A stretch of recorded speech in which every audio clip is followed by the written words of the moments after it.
In the narrow arteries of Tokyo's back streets, where neon light bleeds into puddles and the night hums with electricity, she wanders.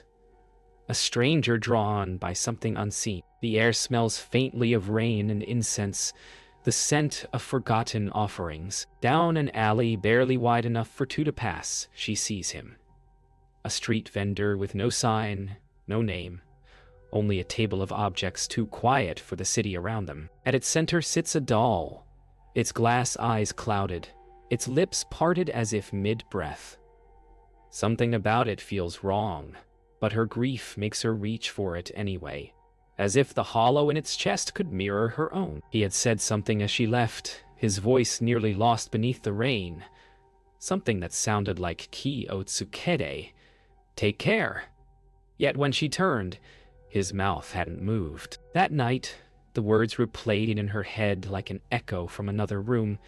She told herself it was nerves, the exhaustion of travel, the fog of grief. But as she laid the doll on her table, its eyes seemed clearer now. Less clouded, more aware. Somewhere deep inside her chest, a quiet unease began to take root. The night pressed against the windows like a held breath. The building groaned, the pipes ticked, and somewhere between the creak of tatami mats and the hum of neon, a faint tap-tap came from the table. She thought it was the wind, until she remembered she'd closed the window hours ago. The sound came again.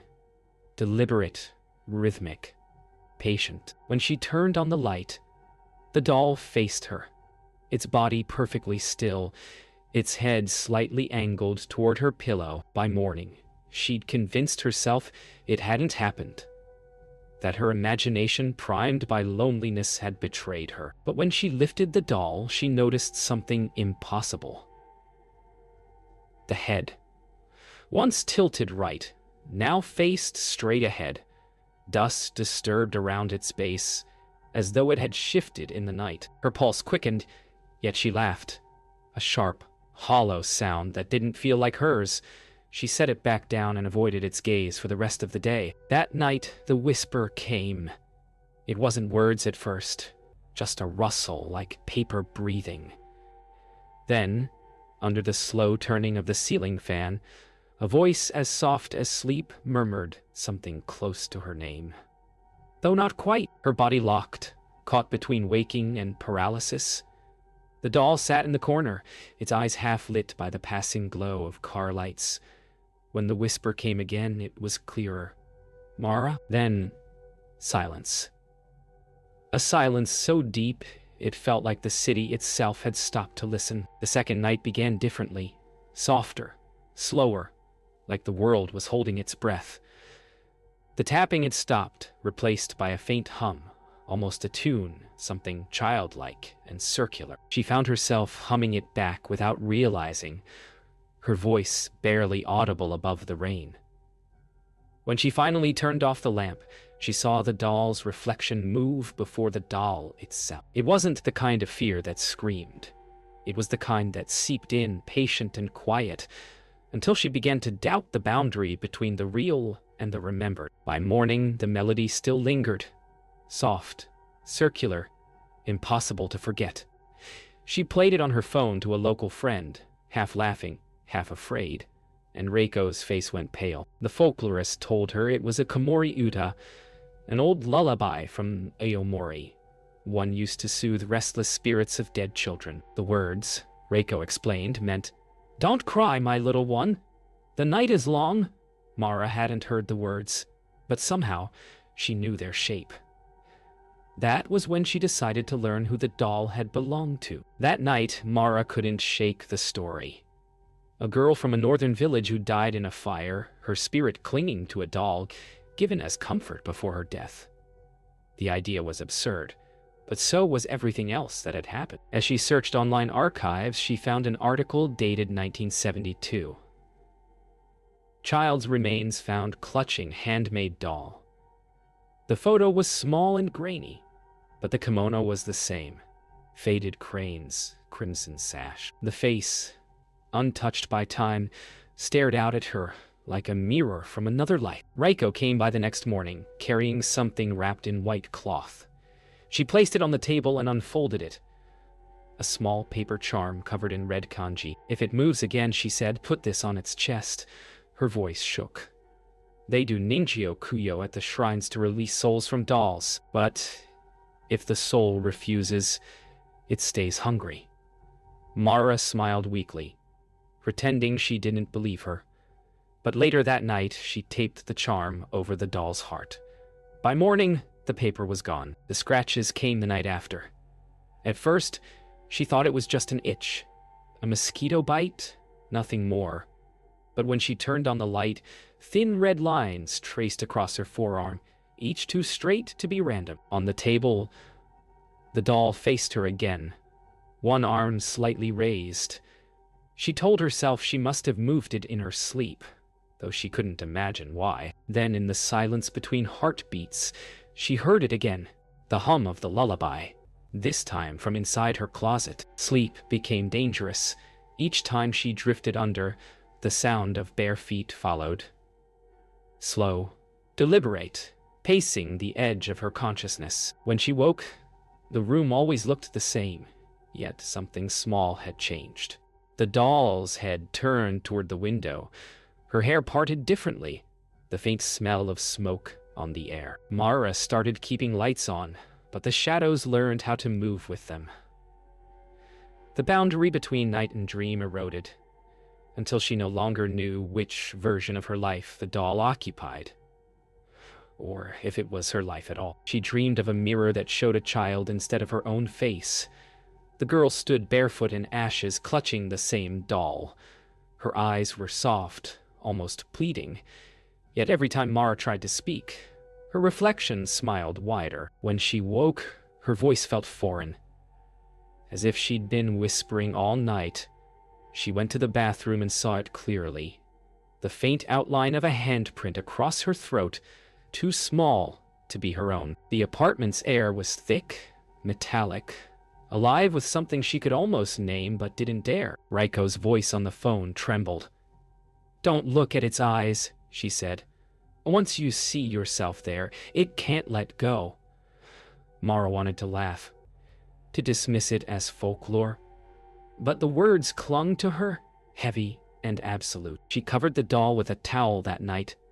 The apartment seemed to breathe easier for a while. But near dawn, the towel shifted. It wasn't the movement she saw that froze her heart. It was the soft, childish sigh beneath it, like relief after being found. That morning, she tried to throw it away. She placed the doll in a paper bag and walked to the edge of the river behind her apartment, where fishermen cast lines in the fog. But the current refused her offering. The bag tore open before it touched the water, and the doll rolled free, face up on the damp stones. She left it there, shaking. Yet, when she returned home, the doll was waiting on her table. Its kimono stained darker from river water, eyes gleaming with a dull, impossible awareness. That night, she dreamed of fire. Paper walls curling into smoke, a small girl screaming somewhere she could not reach. The smell of burning hair lingered even after she woke. The doll now sat at the center of her room, surrounded by ashes that hadn't been there before. And when she looked closer, she saw strands of her own hair among them. The apartment pulsed with a heartbeat, not her own. When she whispered, "Amiko," the lights flickered once. Then every object in the room turned to face her. Raiko insisted they travel north, to a shrine said to house dolls too haunted for burial, too restless for the fire. Mara didn't argue. She was past disbelief now. The train's hum felt like a lullaby for the dead, its windows reflecting faces that weren't entirely their own. Reiko whispered prayers as they passed rice fields drowned in fog. Mara clutched the wrapped doll to her chest, the fabric warm against her ribs. She could swear it pulsed faintly, as if with a heartbeat that wasn't hers. The shrine stood at the edge of the forest, small, crooked, and smothered by moss. Bells hung from its eaves, silent in the still air. Inside, thousands of glass-eyed faces stared from shelves. Dolls of every era, their colors drained, their smiles faintly cracked.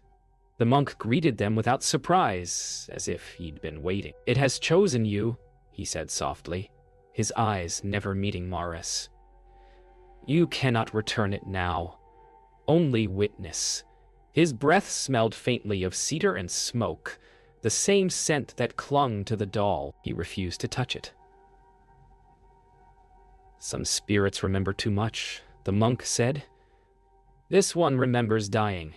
He sprinkled salt in a perfect ring and asked Mara to place the doll inside. As the incense smoke rose, the air grew heavy. Sweet, metallic, and wrong. Mara felt pressure behind her eyes, like a thought trying to enter her skull. Then she heard it again. The lullaby. But this time, it came not from the doll, nor her own mind. It came from the shelves. Every doll in the shrine was humming in unison. The monk collapsed mid-prayer, clutching his chest, eyes rolled white.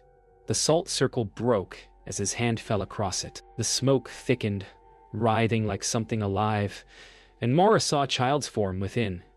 Hair black and tangled, mouth open in a silent scream. For one suspended moment, the vision and the doll became the same, the edges of both flickering in and out of existence. Reiko screamed her name, but Mara couldn't move. The girl in the smoke opened her eyes, and Mara saw herself reflected there. When the smoke cleared, the monk was gone. Only his robes remained. Reiko fled outside, but Mara stayed kneeling, her eyes hollow and unfocused. The doll lay on the floor, its face pristine, its crack mysteriously gone. Somewhere deep in Mara's mind, the lullaby continued, no longer sung to her, but through her. She gathered the doll carefully, like a mother lifting a sleeping child, and whispered, "We'll go home now."